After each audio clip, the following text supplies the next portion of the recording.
सदियों से चली आ रही कालजयी कहानियाँ सिर्फ मनोरंजन नहीं बल्कि हमारे जीवन को सही दिशा देने का एक अनमोल आईना होती है। आज हम आपके लिए लेकर आए हैं ऐसी चुनिंदा कहानियों का एक विशेष संग्रह जहाँ मौन की शक्ति से लेकर सच्ची मित्रता और बुद्धिमानी के गहरे पाठ छिपे हैं इन कहानियों में। ये कहानियाँ हैं मौन की शक्ति, मूर्खता की कीमत, बुद्धिमानी की परीक्षा, संत और बिच्छू, सच्चा मित्र और परोपकार। तो देखते हैं हम ये कहानियाँ। नमस्कार। वो कहानियाँ जो कभी समाप्त नहीं हुई समय के साथ, कालजयी कहानियाँ। एक सीरीज तैयार हो रही है, एक प्लेलिस्ट तैयार कर रही हूँ यूट्यूब पे, कालजयी कहानियाँ। उसी के अंतर्गत आज की कहानी है मौन की शक्ति। ये वो कहानियाँ हैं जो कभी पुरानी नहीं होती, हमारे बुजुर्ग हमको कह गए और कहीं हम भूल न जाएं, इसके लिए मैंने ये सीरीज तैयार की है। तो पहली कहानी है मौन की शक्ति। एक बार प्रसिद्ध दार्शनिक के पास एक व्यक्ति आया और बोला, क्या मैं आपको एक बात बताऊं? मेरे एक मित्र के बारे में मुझे कुछ पता चला है। दार्शनिक ने उसे बीच में ही रोक दिया और पूछा, रुको, क्या तुमने जो सुना है उसे 3 छलनी में गुजारा है, छाना है? व्यक्ति चकित होकर बोला, 3 छलनी? दार्शनिक ने समझाया कि पहली छलनी है सत्य। क्या तुम पूरी तरह सुनिश्चित हो कि जो तुम मुझे बताने वाले हो वो सत्य है? व्यक्ति ने कहा, नहीं, मैंने तो बस सुना है। दूसरी छलनी है अच्छाई। क्या वह बात जो तुम बता रहे हो अच्छी है? व्यक्ति ने कहा, नहीं, उल्टा वो बहुत बुरी है। तीसरी छलनी है उपयोगिता। क्या यह बात मेरे लिए उपयोगी है? व्यक्ति ने हिचकिचाते हुए कहा, नहीं, ऐसा कुछ नहीं है। दार्शनिक मुस्कुराए और बोले, यदि यह बात न तो सत्य है, न अच्छी है, न ही उपयोगी है, तो उसे मुझे बताने का कोई औचित्य नहीं है। तो यहाँ सीख यह है कि अक्सर हम दूसरों की बातें सुनकर उसको आगे बढ़ाते हैं, लेकिन बोलने से पहले यह परखना जरूरी है कि हमारी वाणी समाज स्वयं के लिए कितनी सार्थक है। कई कहानियों की सीरीज में कहानी और मूर्खता की कीमत। बहुत पुरानी बात है कि राज्य में एक राजा था जो अपनी बुद्धिमानी के लिए प्रसिद्ध था। एक बार उसने घोषणा की कि जो कोई भी उसे एक ऐसी बात कहेगा जिसे सुनकर वह यह कह सके कि यह झूठ है, उसे वो एक सोने का सिक्का दिया जाएगा। पूरे राज्य से लोग आने लगे। किसी ने कहा, महाराज, मैंने कल एक हाथी को एक धागे से उड़ते देखा है। राजा ने हंसकर कहा, यह मुमकिन है, हवा का रुख तेज होगा। किसी ने कहा, महाराज, मैंने समुद्र में आग लगते देखी है। राजा ने कहा, हो सकता है पानी के नीचे ज्वालामुखी फटा हो। राजा ने किसी की बात को झूठ नहीं माना। लोग निराश होकर लौटने लगे। तभी एक गरीब किसान आया। उसने राजा से कहा, महाराज, क्या आपको याद है आपके पिता ने मेरे पिता से 100 सोने के सिक्के उधार लिए थे? वे मरते समय मुझे बता गए थे कि वह सिक्के आपसे ले लूं। राजा चौंक गया। अरे, वह कहता झूठ है तो उसे किसान को 100 सिक्के देने पड़ते, और अगर वह कहता सच है तो भी उसे किसान को 100 सिक्के देने पड़ते। राजा समझ गया कि किसान बहुत चतुर है।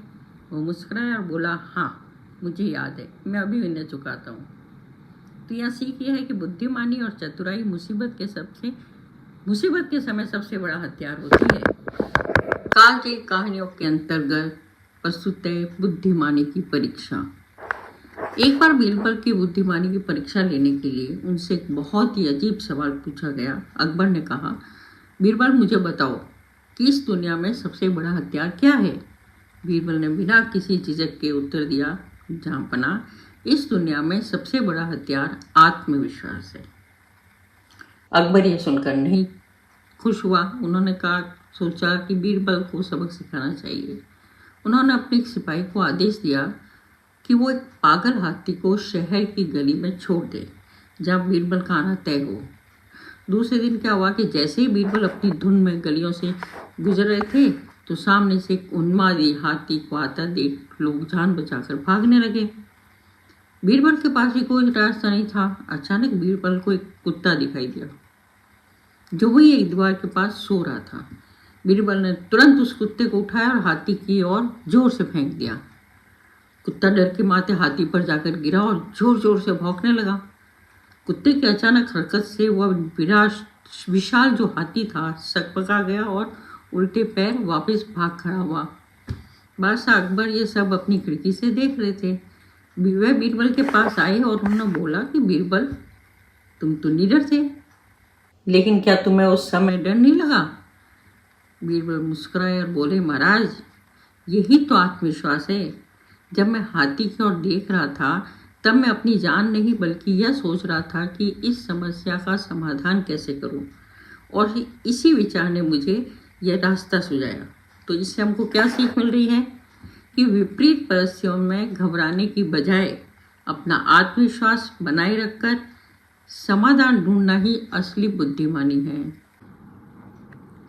संत और बिच्छू। एक बार एक संत गंगा नदी के किनारे ध्यान कर रहे थे। उन्होंने देखा कि एक बिच्छू पानी के तेज बहाव से बह रहा है और डूबने ही वाला है। तो संत को उस पर दया आई।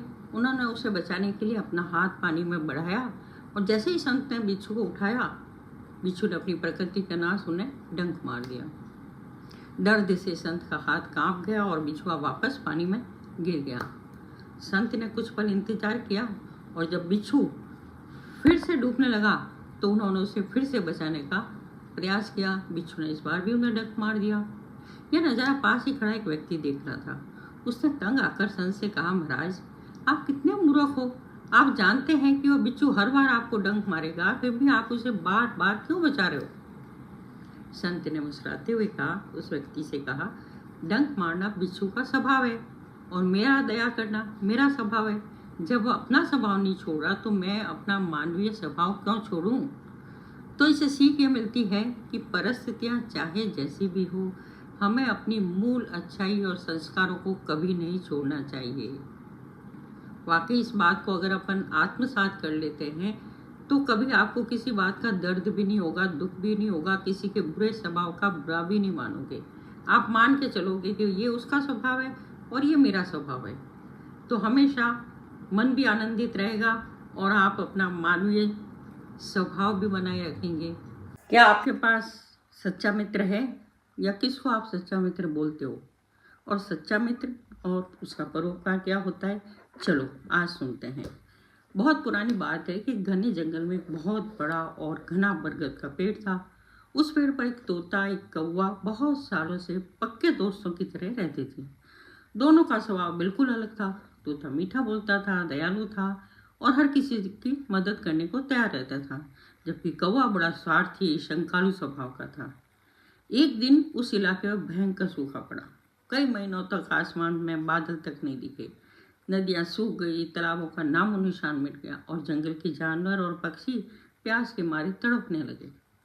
भोजन और पानी की तलाश में कई पशु पक्षी दम तोड़ने लगे।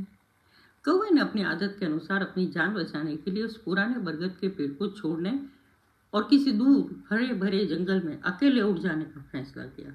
जाते जाते उसे तोते से भी कहा कि भाई, तू इस जंगल में रहकर क्या करेगा? अपनी जान क्यों जोखिम में डाल रहा है? चल, हम दोनों मिलकर कहीं और उड़ चलते हैं जहाँ पानी मिल जाएगा। तोते ने गहरी सांस ली और प्रेम से कहा कि मित्र, यह बरगद का पेड़ हमारा घर है। इसने वर्षों तक हमें छाया और आश्रय दिया। आज जब इस पर संकट आया और इसके दूसरे मूक पशु पक्षी भाई बहन प्यास से तड़प रहे हैं, तो ऐसे कठिन समय में इसे छोड़कर भाग जाना मेरी मित्रता और धर्म के खिलाफ है। मैं यहीं रहकर इनकी सेवा करूंगा। कौवा अपनी राह के लिए निकल गया। तोते ने अपनी जान की परवाह किए बिना दूर दूर तक उड़कर पानी की तलाश की और जहाँ भी थोड़ा बहुत पानी, जल, फल मिला, वह अपनी चोंच में लाकर उन प्यासे और बीमार जीवों की मदद करने लगा। उसका ये निस्वार्थ प्रेम और परोपकार देखकर कुछ ही दिनों में प्रकृति को भी दया आ गई। काले घने बाले उमड़ आए, बरसे, बारिश हुई, पूरा जंगल फिर से हरा भरा हो गया। जीव जो मरने के कगार में थे, जीवन पा लिए, खुशी हो गई। तो बच्चों, सच्ची मित्रता और इंसानियत वही है जो सुख में नहीं बल्कि संकट के समय अपनों का साथ निभाए। निस्वार्थ भाव से किया गया परोपकार कभी व्यर्थ नहीं जाता। क्या आपके पास सच्चा मित्र है या किसको आप सच्चा मित्र बोलते हो? और सच्चा मित्र और उसका परोपकार क्या होता है, चलो आज सुनते हैं। बहुत पुरानी बात है कि घने जंगल में एक बहुत बड़ा और घना बरगद का पेड़ था। उस पेड़ पर एक तोता, एक कौवा बहुत सालों से पक्के दोस्तों की तरह रहते थे। दोनों का स्वभाव बिल्कुल अलग था। तोता मीठा बोलता था, दयालु था और हर किसी की मदद करने को तैयार रहता था, जबकि कौवा बड़ा स्वार्थी शंकालु स्वभाव का था। एक दिन उस इलाके में भयंकर सूखा पड़ा। कई महीनों तक आसमान में बादल तक नहीं दिखे। नदियां सूख गई, तालाबों का नामो निशान मिट गया और जंगल के जानवर और पक्षी प्यास के मारे तड़पने लगे। भोजन और पानी की तलाश में कई पशु पक्षी दम तोड़ने लगे। कौवे ने अपनी आदत के अनुसार अपनी जान बचाने के लिए उस पुराने बरगद के पेड़ को छोड़ने और किसी दूर हरे भरे जंगल में अकेले उड़ जाने का फैसला किया। जाते जाते उसे तोते से भी कहा कि भाई, तू इस जंगल में रहकर क्या करेगा? अपनी जान क्यों जोखिम में डाल रहा है? चल, हम दोनों मिलकर कहीं और उड़ चलते हैं जहाँ पानी मिल जाएगा। तोते ने गहरी सांस ली और प्रेम से कहा कि मित्र, यह बरगद का पेड़ हमारा घर है। इसने वर्षों तक हमें छाया और आश्रय दिया। आज जब इस पर संकट आया और इसके दूसरे मूक पशु पक्षी भाई बहन प्यास से तड़प रहे हैं, तो ऐसे कठिन समय में इसे छोड़कर भाग जाना मेरी मित्रता और धर्म के खिलाफ है। मैं यहीं रहकर इनकी सेवा करूंगा। कौवा अपनी राह के लिए निकल गया। तोते ने अपनी जान की परवाह किए बिना दूर दूर तक उड़कर पानी की तलाश की और जहाँ भी थोड़ा बहुत पानी जल फल मिला, वह अपनी चोंच में लाकर उन प्यासे और बीमार जीवों की मदद करने लगा। उसका ये निस्वार्थ प्रेम और परोपकार देखकर कुछ ही दिनों में प्रकृति को भी दया आ गई। काले घने बाले उमड़ आए, बरसे, बारिश हुई, पूरा जंगल फिर से हरा भरा हो गया। जीव जो मरने के कगार में थे, जीवन पा लिए, खुशी हो गई। तो बच्चों, सच्ची मित्रता और इंसानियत वही है जो सुख में नहीं बल्कि संकट के समय अपनों का साथ निभाए। निस्वार्थ भाव से किया गया परोपकार कभी व्यर्थ नहीं जाता। तो आपको ये कालजयी कहानियाँ कैसी लग रही है? शेयर करें, लाइक करें, कमेंट्स में ज़रूर बताएं।